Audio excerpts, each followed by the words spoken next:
हर हर महादेव। जय माँ आदिशक्ति। नमस्कार दोस्तों, स्वागत है आपका भक्ति महाकाव्य में। दक्ष यज्ञ में माता सती ने योगाग्नि द्वारा अपने शरीर का त्याग कर दिया।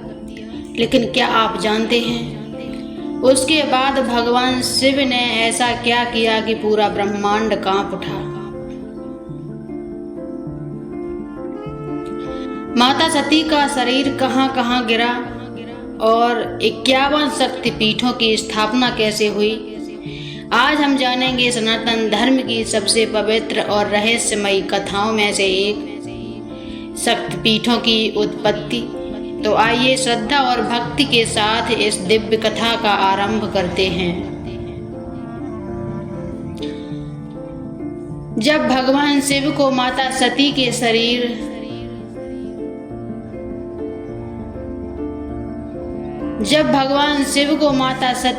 शरीर त्याग का समाचार मिला तो उनका हृदय शोक से भर गया। वे तुरंत दक्ष स्थल पहुंचे। उन्होंने माता सती के निष्प्राण शरीर को अपनी बाहों में उठा लिया। महादेव की आंखों से अश्रुधारा बह रही थी। पूरा ब्रह्मांड जैसे मौन हो गया।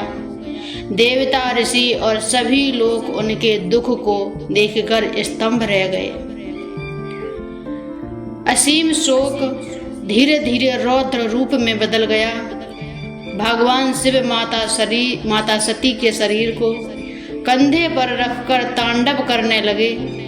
उनके प्रति एक कदम से पृथ्वी कांपने लगी, पर्वत हिलने लगे, समुद्र उफान मारने लगे, आकाश में भयंकर गर्जना होने लगी। ऐसा प्रतीत हो रहा था कि यदि यह तांडव नहीं रुका तो संपूर्ण सृष्टि का नाश निश्चित है। देवता भयभीत होकर ब्रह्मा जी के पास पहुंचे। ब्रह्मा जी ने कहा, इस समय केवल भगवान विष्णु ही इस संकट का समाधान कर सकते हैं। सभी देवता भगवान विष्णु के धाम पहुंचे और उनसे प्रार्थना की, यदि महादेव का यह तांडव नहीं रुका तो तीनों लोक नष्ट हो जाएंगे। कृपया कोई उपाय कीजिए। भगवान विष्णु ने गंभीर स्वर में कहा, महादेव का दुख ही इस प्रलय का कारण है। जब तक माता सती का शरीर उनके साथ रहेगा उनका शोक समाप्त नहीं होगा। सृष्टि की रक्षा के लिए मुझे अत्यंत कठिन निर्णय लेना होगा।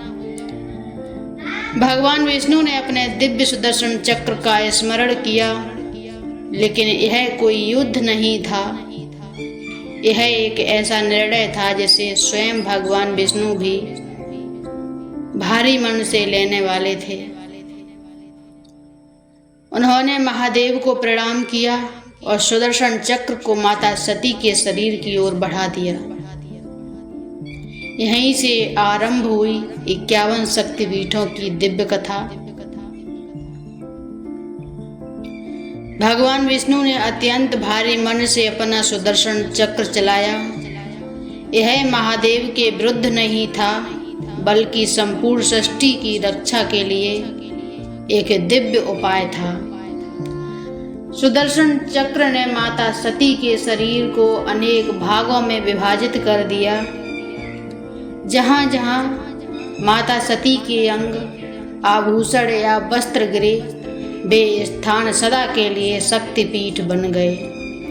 उसी क्षण भगवान शिव का तांडव धीरे धीरे शांत होने लगा। सनातन परंपरा के अनुसार माता सती के अंग भारत और उसके आसपास के अनेक पवित्र स्थानों पर गिरे। समय के साथ वे सभी स्थान शक्तिपीठ कहलाए।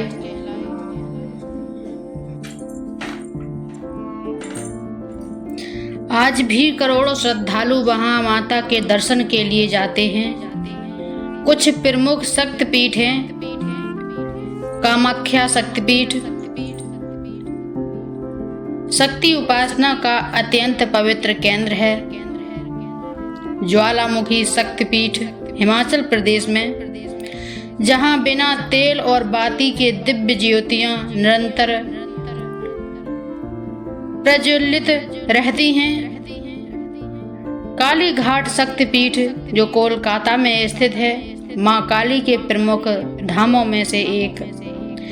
नैना देवी शक्तिपीठ हिमाचल प्रदेश में, जहां माता के नेत्र गिरने की मान्यता है। हिंगलाज शक्तिपीठ प्राचीन और अत्यंत पूजनीय शक्तिपीठों में से एक।